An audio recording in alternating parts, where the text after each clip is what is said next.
Thank you to members of the press, saudara-saudari, gentlemen, ladies yang sama-sama in a very short launch today. We are here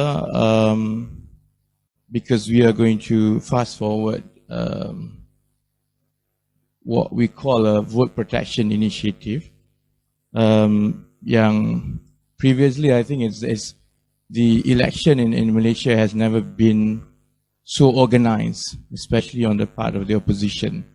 When given the complexity and given the cheating and given the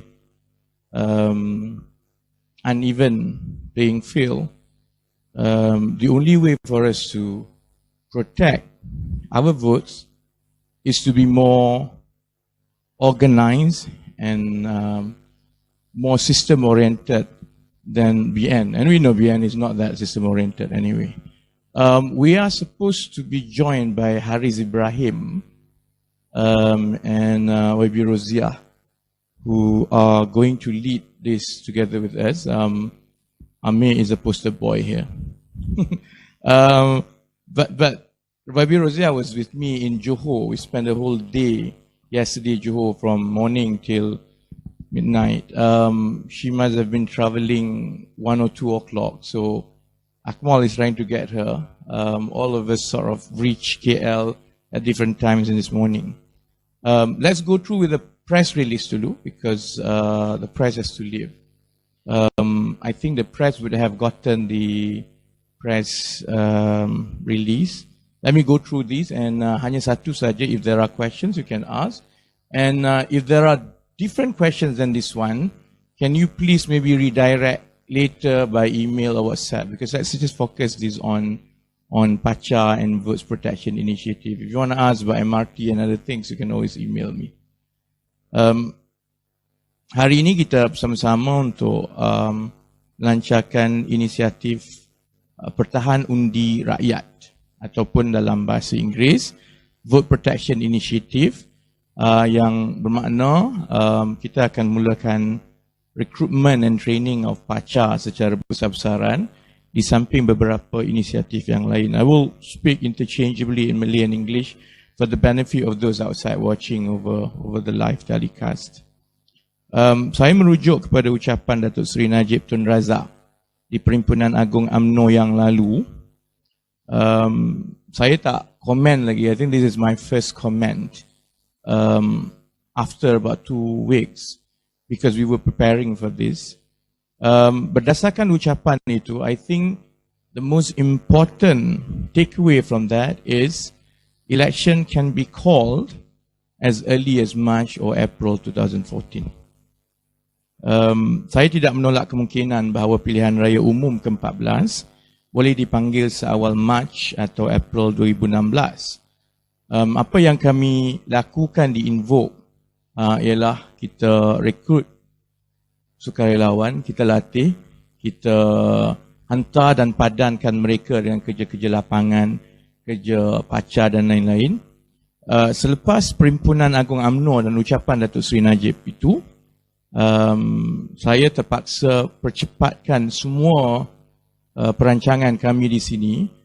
Because I think we have to be fully ready and geared up by end of January in fact. Sebab kalau pilihan raya nak dipanggil March 2017 dan itu yang, I'm getting old, dan itu yang paling dia boleh panggil secepat itu, maknanya Parlimen boleh dibubar selepas cuti tahun baru Cina. Maknanya juga paling kurang assignment of volunteers and deployment and everything has to be ready as early as late January.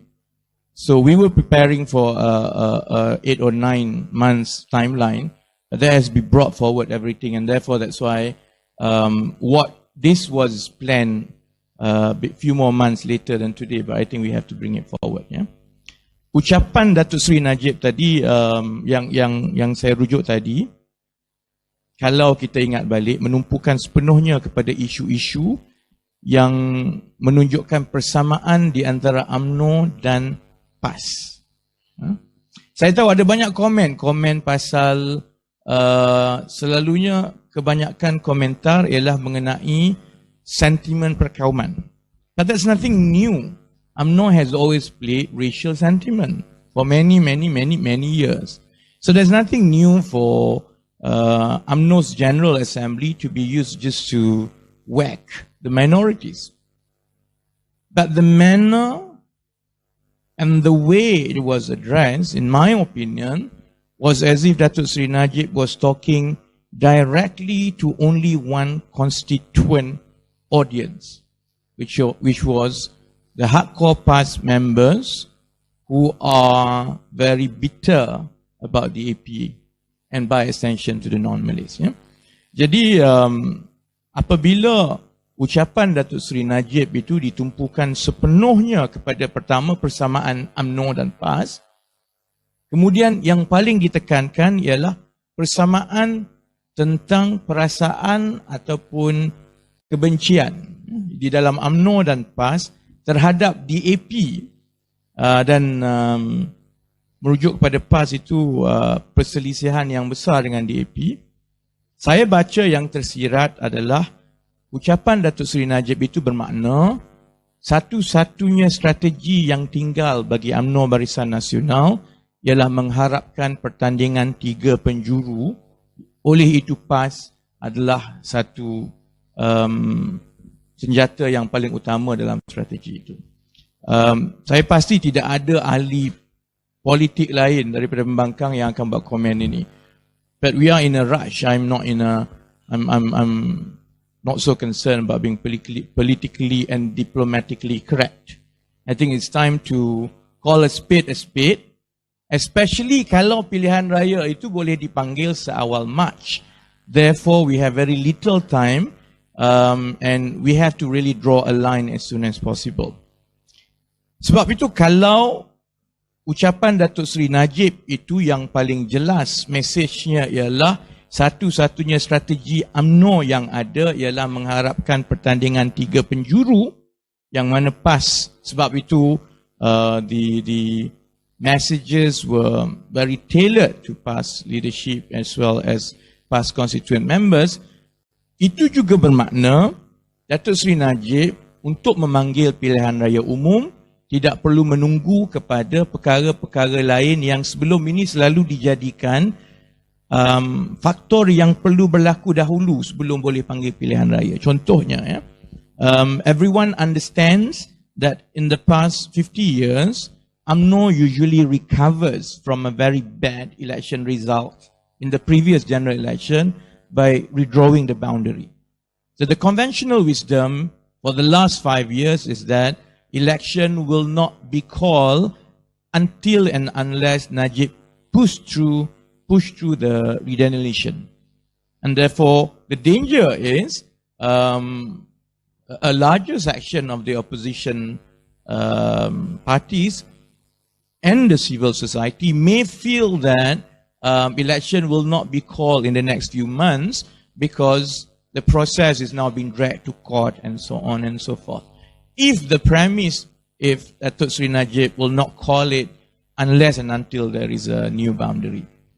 I know that there's a lot of concern about how the boundary will cause voters to be shifted from one place to another. But I have a slightly different feeling when Datuk Seri Najib alluded to such messages in the last in the last UMNO's General Assembly. And if the premise is actually the only thing that matters is a three-corner fight, maknanya yang paling penting untuk UMNO untuk menang dan mengekalkan kuasa, dan tak perlu 2/3 pun, untuk menang ialah dengan adanya 3 penjuru, maka persempadanan semula dan semua yang lain itu tidak penting. Apa yang perlu berlaku ialah ada 3 penjuru. Dan kalau itu berterusan, sebab itu saya tengok Datuk Seri Najib bagi komitmen yang kuat akan ada pembentangan RUU 355. Itu kali pertama dia sendiri yang sebut. Dia sebut tarikh. Ya. Dan saya tidak merasakan bahawa kerajaan Barisan Nasional di bawah Datuk Seri Najib akan mengambil alih dan membentangkan perkara itu. So my fear is this, that the carrot of RUU 355 will be tabled and taken over by government, and therefore it has a chance of going through Parliament, is perhaps just a lip service commitment to the leadership of PAS, so that they remain committed to a three-corner fight, so that election can be called before the next parliamentary sitting, which is middle of March. On that basis, actually, it is fair and prudent to assume that election can be called before the next parliamentary sitting, which is before the middle of March next year. Yeah? That is as far as I will comment about that. I was waiting for anyone to say it. It's been 2 weeks, nobody said it. Understandably, politicians have to be very tactful and very diplomatically correct. I've basically graduated from being a politician to a would-be prisoner, a convict. I don't have to be diplomatically correct. We have to recognize that if Datuk Seri Najib is going to pursue a strategy of a three-corner fight, relying on PAS, then while leaderships on Pakatan Harapan and civil society can try to persuade PAS, at the very least, common Malaysians who want change have to be geared up for election as soon as possible. So that's what we are doing today. Yeah? Sementara persoalan pertandingan 3 penjuru akan diselesaikan oleh parti-parti politik, Invo akan berikan sepenuh perhatian dan kita terpaksa percepatkan persediaan jentera pilihan raya, dan saya ucapkan terima kasih kepada semua volunteers who come today. I don't actually expect many people. I'm still half asleep from Johor. But at least it's not easy in this political climate to get 20, 30 people, but we always get full house, and most of the people are, all of you are basically non-partisan, common members of society. And I think it is the preparation that we make at this level that will make a lot of difference, because we are very focused, very targeted, we are independent of the politicking out there. We have to protect our votes because they will steal and they will cheat. Yeah? Sebab itu mengambil kira PRU 14 boleh dipanggil dalam tempoh 3 bulan dari sekarang, Invo terpaksa percepatkan satu inisiatif yang kita telah rancang lama sebenarnya, but we were planning for it maybe in the end of first or early second quarter of next year. We have to bring it forward to about 3 months early. Kita akan perkenalkan satu inisiatif yang dipanggil Pertahan Undi Rakyat dalam bahasa Melayu, ataupun Vote Protection Initiative. Di Malaysia, it is actually quite a new thing. People always refer to just having Paca, polling agent and counting agents. That is as far as so-called making sure that there is no cheating is concerned. There's always these legends and anecdotes and stories about blackout and so on and so forth. Ever since I've focused the last 8 or 9 months, just really focusing on the last mile of the election, we realized that actually there is a whole science that involves and that have been developed elsewhere around the world when it comes to making sure you don't get cheat with your votes. Actually, cheating is quite common anywhere in the world. I just realized that it's not just Malaysians. Anywhere in the world, usually people cheat as well. The difference is because other countries' democracy and elections have taken place for hundreds of years, they have developed enough check and balances, control mechanisms to make sure that the risk that cheating can happen is minimized. Not that it cannot be eliminated completely, but at least it's minimized. The whole science of that is called vote protection. The whole field is called vote protection. And this, collaborating with our colleagues all over the world, we are now developing those initiatives as well that we will roll out in the next few months in Malaysia, starting from today, which we will focus mostly on Paca first.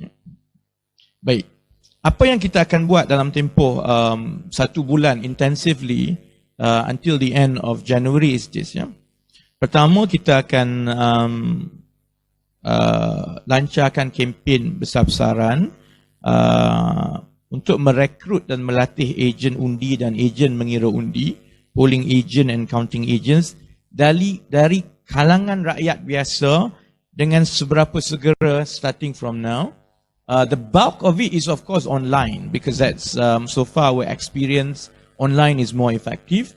In a space of about 1.5 months, the number of volunteers who have registered with Invoke has exceeded 10,000 people. I don't know how many of you have received a very detailed questionnaire, because we want to be sure that when we deploy volunteers, we don't just send you unprepared or to places where you can't be effective. So the first 10,000 volunteers would have gotten, I hope by now, a very detailed online questionnaire, basically to profile you, to get to know what's your commitment, what's your level, what's your experience and knowledge about election, how far you are willing to go, are you going to travel, are you going to give money, are you going to call people from your room, and so on and so forth. Once, I think within this week, we will finish the profiling, then we will be able to match and recommend. So out of that, out of the 10,000 volunteers we have registered so far, obviously there are already some who are experienced Paca. So they become the hardcore already. But the majority of the 10,000s who have registered in the last 2 months, 1.5 months, were basically greenhorns like Amir here, and which you can tell as well. But the best recruitment avenue is still online. And because of that, we will launch and spend a lot of money on advertising as well online to get more people to sign up. Because at a very crude calculation, we need about, I think, 9,000 very well trained and prepared Pacas to be deployed. If you are looking at 30 marginal constituency seats around the country, on average, every marginal constituency has about between 25 to 30 polling stations. For each polling station, on average, you have about 4 or 5 polling streams. For each polling stream, you need a very good head of Paca. Usually, the same person will be the first person to become the polling agent, because you have to sign the form of how many ballots were issued. He or she also has to be the last person who will count, because that knowledge of how many ballots were issued in the morning has to tell you in the end how many ballots actually were counted and registered.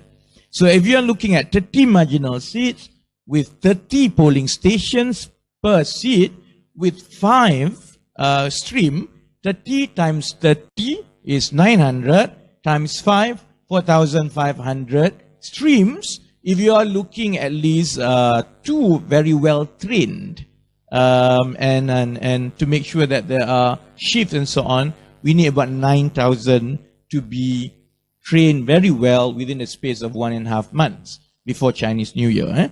Jadi kita akan recruit melalui online, dan juga kita akan buka counter recruitment di bandar-bandar utama. So we'll have a lot in Klang Valley. The guys are working around the clock to design and get the booth ready, because we have to bring everything forward. But we will also send the recruitment booth and groups and teams to the 30 marginal seats. So you have a mix of local people as well as people from PJU yang sebenarnya tak payahlah mengundi untuk Tuan Nipah. You can go and, or in Pandan for that matter. I think 500-600 people in Pandan can take that role of not voting in Pandan and become Paca hits elsewhere. So we have to concentrate that. The target is to try to recruit at least 9,000, or you have to recruit a bit more because you have to train, but we need 9,000 very well trained within a space of about 1 month. Kedua, kita akan mulakan latihan mingguan di seluruh negara bermula minggu pertama Januari 2017. So it's a bit too late to do anything now. Is as far as training is concerned, because it's year end and Christmas is coming and cuti sekolah and so on. But we will go full swing in the first week of January 2017. Of course, there will be a weekly training here because majority of the volunteers are within Klang Valley and they will be deployed elsewhere. But we are also racing against time to operationalize 12 Invote centers all around the country. One Invote center roughly will look after between 2 to 3 marginal seats. So we have 2 in Kedah, 1 in Penang, 2 in Perak, 1 in Klang Valley, 2 in Pahang, 1 in Negeri Sembilan, 2 in Johor, 1 in Kelantan, and 1 in Terengganu for the time being. The training, the target is to operationalize everything by 15 January 2017, so that the training at all those regional centers for local recruited Paca can begin as early as the 3rd week of January. Kemudian yang ketiga ini yang tak pernah dibuat. But actually it's quite interesting. That's why I say it's a science, you know. We always talk about cheating every now and then. It does happen, actually. My own experience, the most common cheating are people who maybe have 2 or 3 ICs who have multiple registration to vote in different constituencies. So they may vote in Bandar Tun Razak in the morning, same name, same IC number, but different address in Bandar Tun Razak. And then in the afternoon or in the petang sikit, they go and vote in Pandan. Same name, same IC, but different address in Pandan. Then, yeah? Every election that I have assisted or led or participated, I've always come across people like this. Every election. Yeah? So I am extremely certain that they exist. And they are not even foreigners. They are not Bangladeshis or Indonesians. They're actually Malaysians with multiple registration. Yeah? After 40 years of recurring problem like this, actually, I feel, at least this is our assessment now, all it takes is just basically run the 14 million and try to match and try to see who have multiple registrations. The difference was before this, in order to run 14 million data, it will take ages. And you really need a very good database system, a CRM, and all those analytical, powerful tools in order to do all the matching and shortlists and go on and so forth. We didn't have that before. We just have kertas after kertas. You die lah. You want to do it, right? Luckily, unfortunately, because we know this can be done, we have pretty good systems so far already at Invoke. We have servers running it. We have top-notch analytical software to go through it. What we will try to do is try to pull these people out. So hopefully, if the election is in March, one large part of the work is really going through those 14 million voters and try to extract and pull out as many anomalies as possible. And there are many anomalies. People who are 130 years old, maybe, you know, all sorts of things. Now we can do it, and you know, we have to push our data team to really expedite this as well, you know. But the other thing that we can do in order to mitigate the risk of cheating is that not every constituency has the same risk as far as cheating is concerned. even in one constituency, one polling station is more risky than the next one. Even in one polling station, different streams actually have different risk profile as far as cheating is concerned.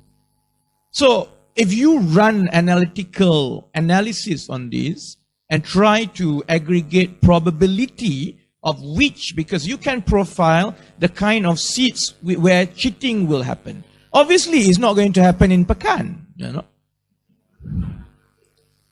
So you can rule out already Pekan in some of these seats, right?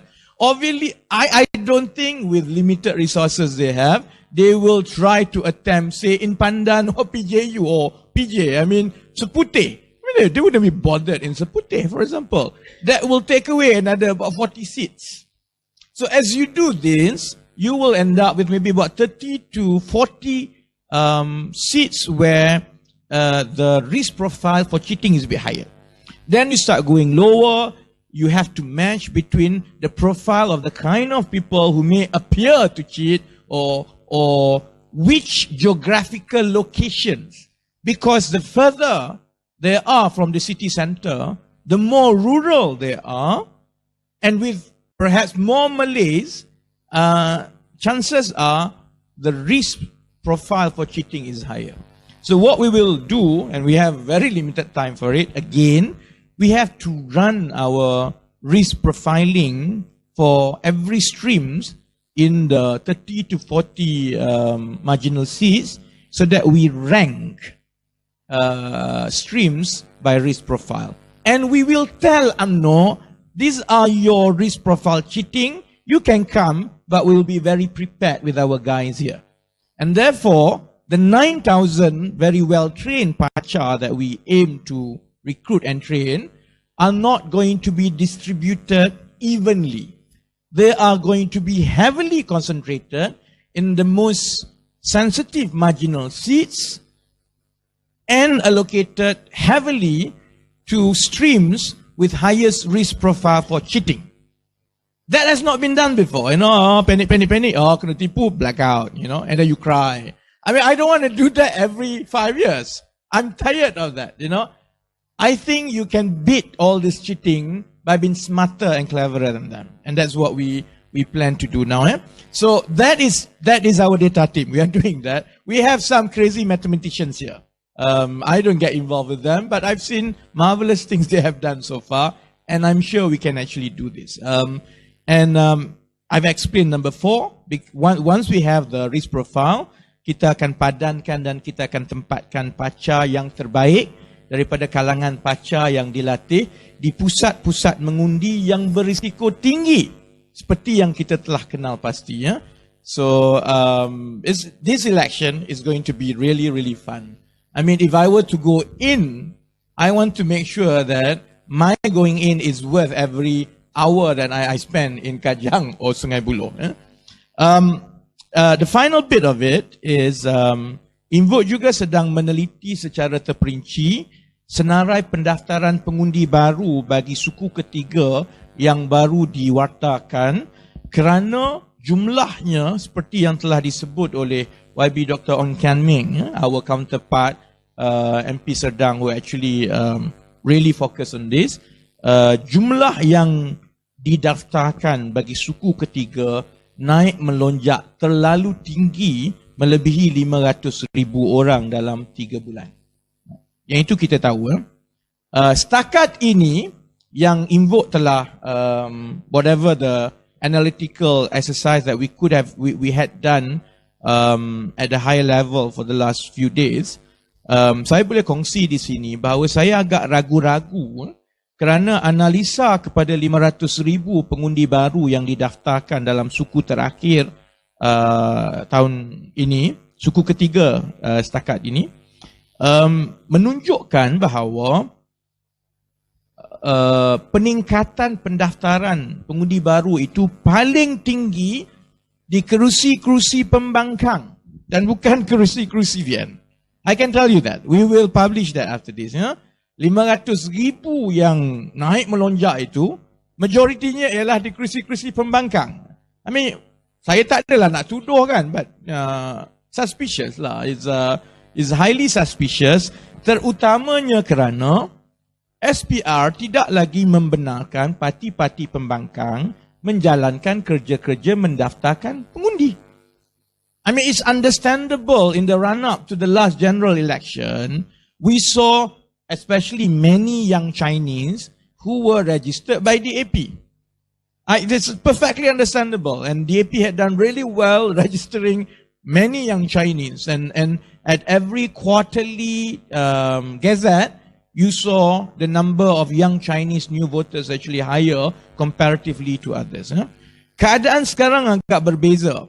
In terms of the number is more or less evenly, Melayu, Cina semua, setakat yang saya tahu.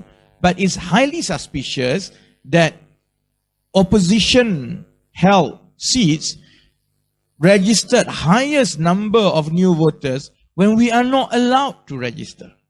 Dan I've experimented, kalau ingat dalam bulan Oktober, kita galakkan malah kita bagi hadiah untuk seberapa ramai pengundi baru mendaftar di pejabat pos.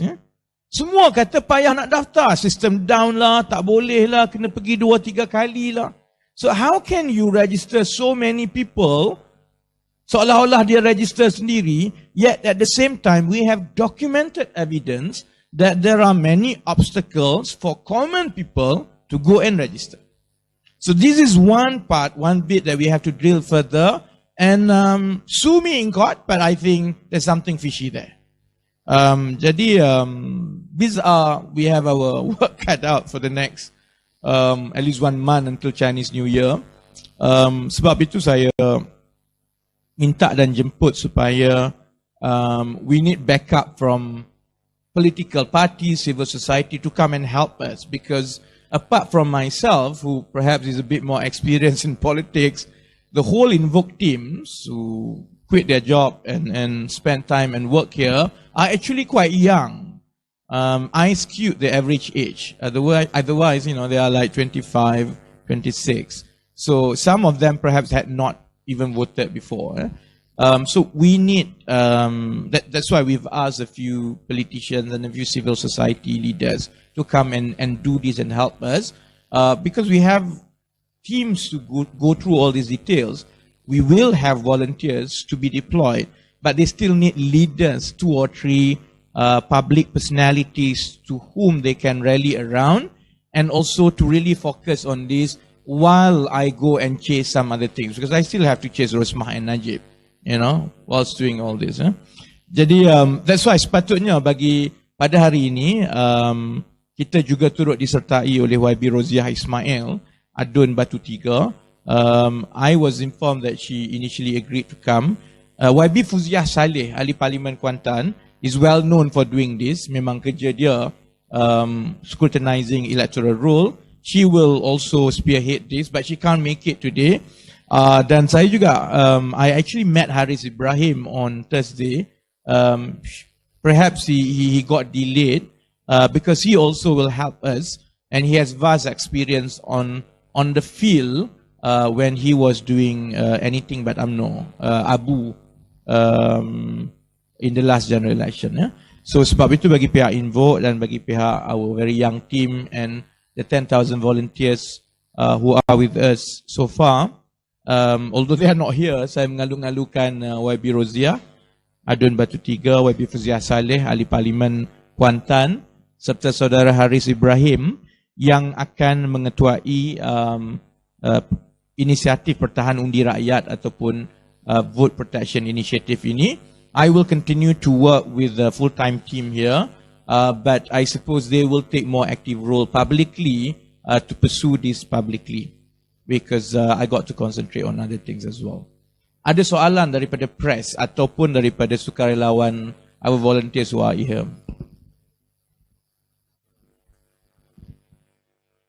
So, Datuk Seri Najib, if you are watching, you are not watching, but your guys are watching. I know that there are only 2 things, 2 cards, which Datuk Seri Najib really has now, which we have to navigate. Number 1, the 3-corner factor, because we really don't know how Malay will vote. We don't know, and whatever data we have was quite outdated. You know, the 2013 was independent of the latest political turmoil, especially among the Malays. Even Sungai Besar and Kuala Kangsar were not representative of the mood and also so many developments that had happened in the last 6 months. So, frankly speaking, we don't know how Malays will vote in a three-corner fight, but mathematically it's quite reasonable to assume that BN's chance of retaining seats, of course, is higher if it's a three-corner fight. So, he has that card, but the other card that we can mitigate is that he has an element of surprise on his side. You know, if he calls a snap election and something that is as early as March, and if we just make noise and we are not prepared to receive them on and to meet them on the ground, then the fault is ours. So our message to Dr. Sri Najib is that I don't know about others, we are going to do whatever is within our means to make sure that if you call election as early as March, I think, although we may not be as fully prepared as we wish, or the potentially, or reach the potential level of preparedness that we are planning, but I think we will be a lot more prepared than we were in the last general election, especially in all these 30 marginal seats. I don't know and I don't care about other seats. I'm only concerned about 30 marginal seats. That's our responsibility here. We have about 2.5 months. I think there's enough time to really basically meet whatever cheats and whatever schemes they want to throw at us in the next general election. So thank you very much. Oh, there is a question. Yeah.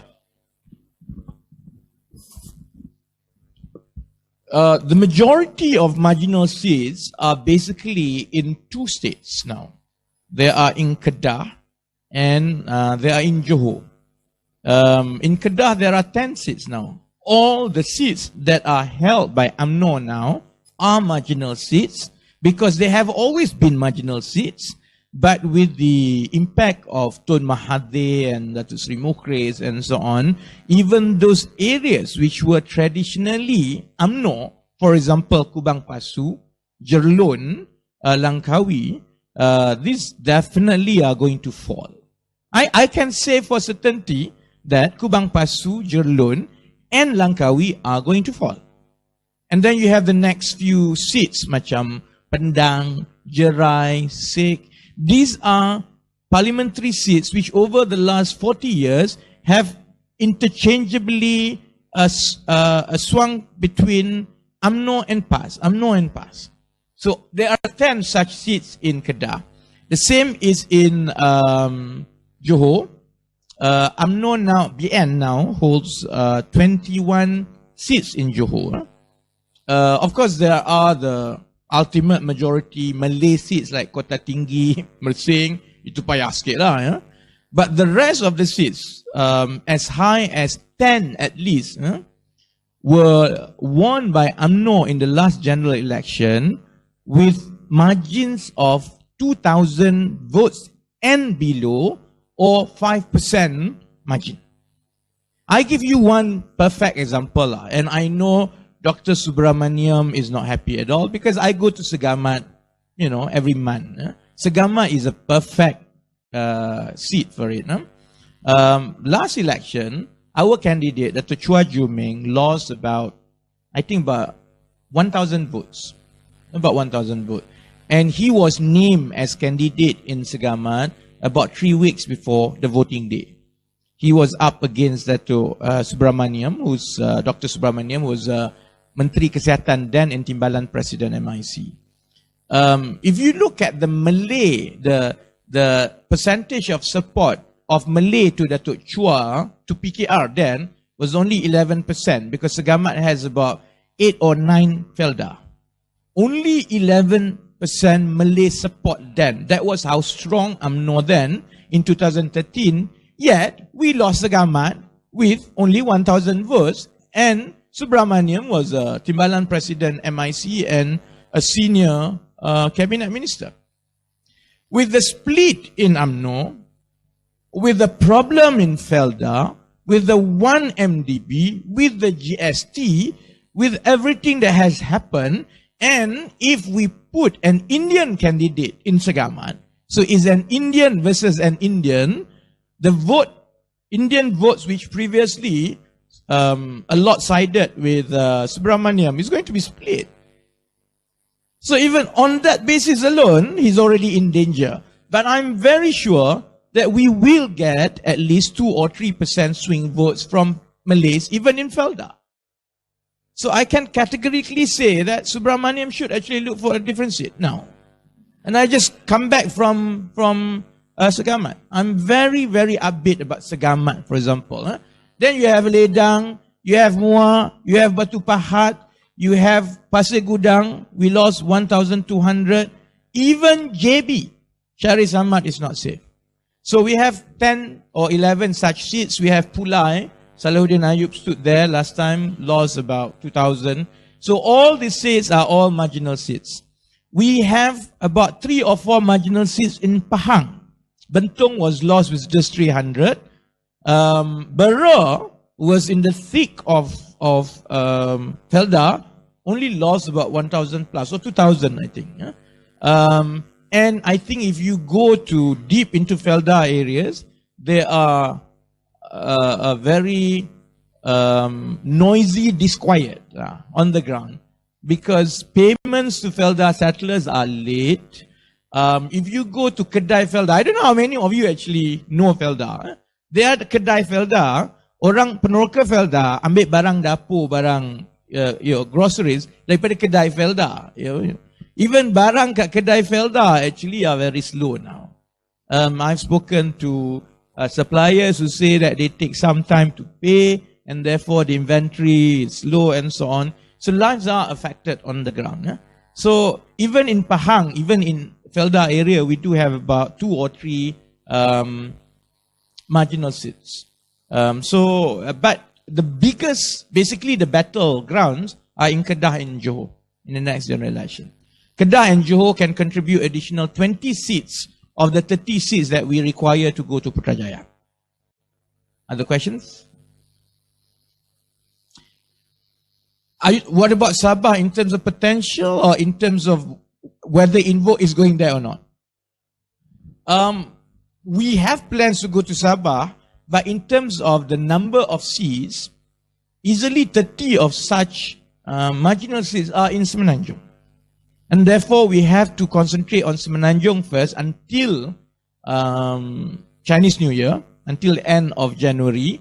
If election is not called, and we should know by around Chinese New Year or 1 or 2 weeks after Chinese New Year, if there is no snap election, then we will start deploying and focusing on Sabah as well. But yes, for the time being, the whole focus is on the 30-ish seats in Semenanjung. Okay? Yeah.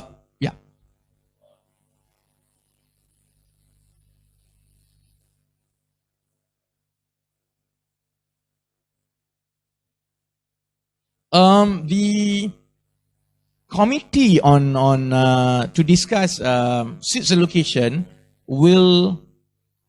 is supposed to commence on 20th, which is Tuesday, yes. And I think it's a lot easier between the 4 seats. And I don't know whether you walk about here. There's a call center there. We have a fully functional survey center here. So I suppose we have a bit more information about how people will vote in each constituency this time around compared to before. Therefore, when we have more data, so long as the 4 parties agree that winnability is the most important criteria for seat allocation, and I think that is a lot easier. It's a lot easier to go through it. Yeah? Of course, we also have to continuously talk to PAS, but party leadership from all the 3 parties, including Bersatu as well, I suppose we'll continue to engage PAS. My role here is to warn everyone that it's okay, but if there is a snap pole, we really have to draw a timeline and we really have to be deployed, begin to be deployed on the ground. Okay? Yeah. The training here will start in the first week of January.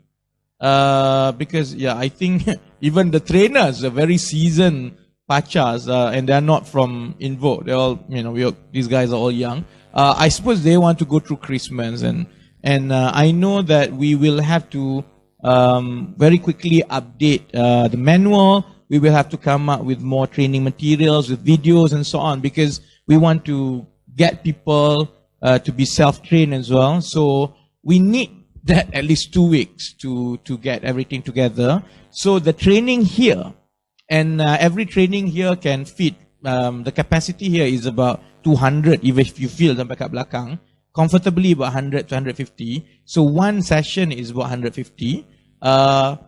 Some of the officers, the ones in Sungai Petani, the one in Bentong, the one in Kuala Terengganu, some of the regional officers are there.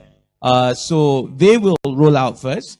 But I think the full-fledged, where everywhere around the country, every week we will have training, is most probably earliest is 3rd week of January. But there will be training here, and those who have registered as Invoke volunteers, you will get your email to sign up and to take which sessions you want to go every week. Just don't, make sure you go and make sure it doesn't go to spam. Because I don't know, I'm sure you also have the first email, the guidelines about how to make sure that your emails don't go to spam. Because when we operate from CRM like this, and we manage thousands of volunteers, emails usually has a filter to send bulk emails from a server like ours to spam. So if you have not receiving emails, you have to go and try to find in your spam. It could go there. But once you have already do 1 or 2 things that you are required to do in order to make it not a spam, then you will get a weekly update of schedules, not just Paca training, but also field work, phone bank, and so on and so forth. Yeah. Okay. Thank you very much. I think some of the press have to run elsewhere. I think I will now pass to, maybe we take 5 minutes break, and then the next part of today will commence with a very seasoned Paca team who used to man Tindak and the voluntary group and so on. Thank you very much. Assalamualaikum warahmatullahi wabarakatuh. Very good afternoon.